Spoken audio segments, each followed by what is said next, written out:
आज की वीडियो में हम लोग जानेंगे दारोगा कैसे बने। दारोगा बनने के लिए आपको कौन सा सब्जेक्ट लेके पढ़ाई करना पड़ेगा, किस क्लास तक पढ़ाई करने के बाद आप दारोगा बनने के लिए योग्य हो जाएंगे, उसके साथ साथ आपको कितनी हाइट चाहिए, आपका चेस्ट कितना होना चाहिए और आपको कितनी रनिंग करनी पड़ेगी। दोस्तों ये सारी चीज़ें जानेंगे। आपके एज के बारे में भी हम लोग बात करेंगे। तो अगर आप दारोगा बनना चाहते हैं, आप इस बारे में जानना चाहते हैं, तो आप बिल्कुल सही वीडियो देख रहे हैं। आप अपना थोड़ा सा कीमती समय निकाल के इस वीडियो को पूरा अंत तक जरूर देखिए, आपको बहुत कुछ जानने को मिलेगा। मेरा नाम है आयुष और आप देख रहे हैं आयुष अरीना यूट्यूब चैनल। तो चलिए अब हम अपनी वीडियो को शुरू करते हैं। बहुत सारे स्टूडेंट का सपना होता है कि वो पढ़ाई लिखाई करके दारोगा बने और अपना भविष्य उज्जवल करे और अपने माता पिता का भी नाम रोशन करे।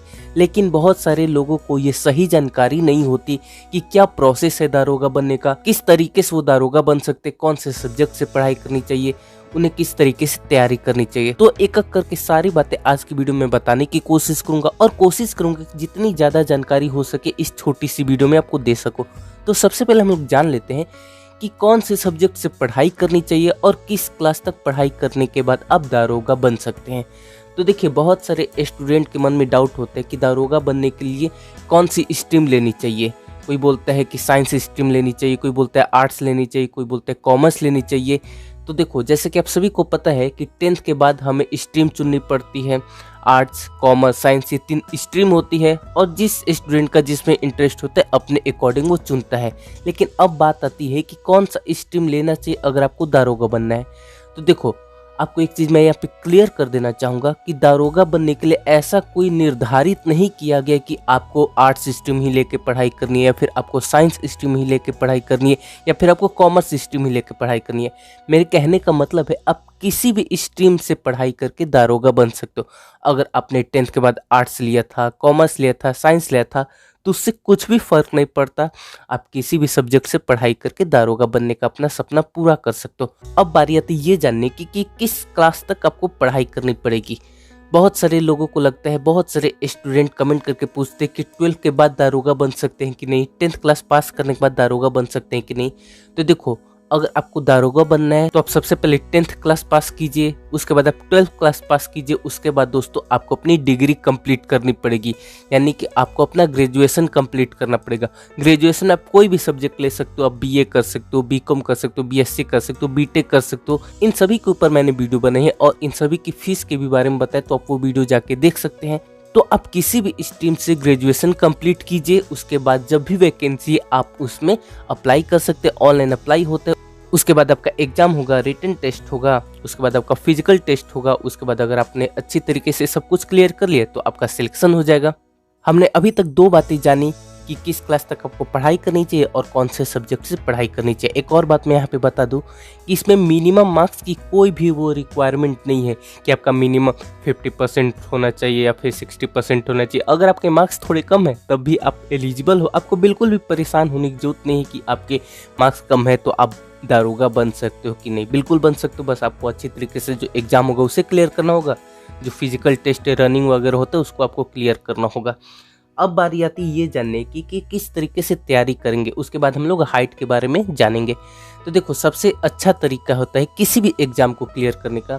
अब जिस भी एग्जाम के लिए तैयारी करना चाह रहे हो, मान लो कि आपको दारोगा बनना है, तो अब जिस भी राज्य से हो उस राज्य में जो भी दारोगा की जो पहले वैकेंसी आई हुई होगी उसमें जो एग्जाम हुआ होगा, तो उस एग्जाम में जो क्वेश्चन पेपर आया था उस पेपर को आप जुटाने की कोशिश करो। उस क्वेश्चन में आप देखो कि किस तरीके से उसमें क्वेश्चन है, किस लेवल का क्वेश्चन है, किस तरीके से क्वेश्चन पूछा गया है। इस तरीके से आप देखोगे तो आपको एक आइडिया मिलेगा कि हाँ, इस तरीके से तैयारी करनी है।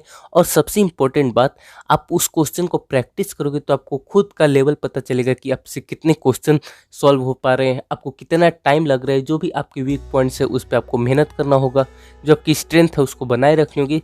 तो इस तरीके से आप प्रैक्टिस करते रहोगे, अपनी तैयारी करते रहोगे, तो आपका धीरे धीरे लेवल बढ़ता जाएगा।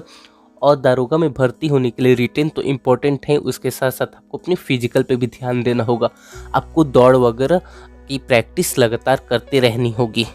अब हम लोग बात कर लेते हैं कि हाइट की, कि कितनी हाइट होनी चाहिए। तो देखो, जो वैकेंसी आती है दारोगा की हर राज्य में अलग अलग आती है और हर राज्य के अकॉर्डिंग इसकी जो हाइट होती है थोड़ी सी ऊपर नीचे होती है। हालांकि जो नॉर्मल हाइट होती है वो मैं आपको बता दूं 168 सेंटीमीटर होती है। 168 सेंटीमीटर, किसी किसी राज्य में इसमें आपको 2-3 सेंटीमीटर कम हो सकते हैं, फिर किसी किसी में 170 सेंटीमीटर हो सकते हैं। और उसके साथ साथ दोस्तों आपके चेस्ट की बात करें तो जो मेल कैंडिडेट है उनके लिए जो चेस्ट की जो मेजरमेंट होनी चाहिए 79 सेंटीमीटर नॉर्मल पोजीशन में, और एक्सपेंशन करने के बाद आपका 84 सेंटीमीटर होना चाहिए। फीमेल की हाइट की बात करें तो फीमेल में जो हाइट होती है 152 सेंटीमीटर होती है, इसमें भी थोड़ी सी ऊपर नीचे हो सकती है आपकी स्टेट के अकॉर्डिंग। अब बारी आती है ये जानने की रनिंग कितनी होती है और एज लिमिट क्या है। देखो तो जो वैकेंसी आती है उसमें जो एज लिमिट होती है 21 साल से लेके 28 साल के बीच होती है। रनिंग की बात करें मेल कैंडिडेट के लिए तो इसमें आपको 4.8 किलोमीटर दौड़ना होता है, उसके लिए आपको 28 मिनट का समय मिलता है। अगर हम फीमेल कैंडिडेट के लिए बात करें तो 2.4 किलोमीटर की रनिंग होती है, उसमें आपको 16 मिनट का समय मिलता है। जैसा कि मैंने पहले ही बताया कि ये सारी चीज़ थोड़ा सा ऊपर नीचे हो सकता है अपने स्टेट के अकॉर्डिंग, तो जब भी वैकेंसी है उसका एक बार नोटिफिकेशन आपको पूरी तरीके से पढ़ना चाहिए। तो दोस्तों ये पूरा प्रोसेस है। सबसे पहले आप अपनी ग्रेजुएशन कंप्लीट कीजिए, उसके बाद जब भी वैकेंसी है उसमें आपको ऑनलाइन अप्लाई करना होगा। आप रिटन एग्जाम क्लियर कीजिए, आप फिजिकल टेस्ट क्लियर कीजिए। उसके बाद अगर आपने ये सब अच्छी तरीके से कर लिया तो आपका डॉक्यूमेंट्स वेरिफिकेशन होगा, उसके बाद आपको ट्रेनिंग पर भेज दिया जाएगा, उसके बाद आपकी ज्वाइनिंग हो जाएगी।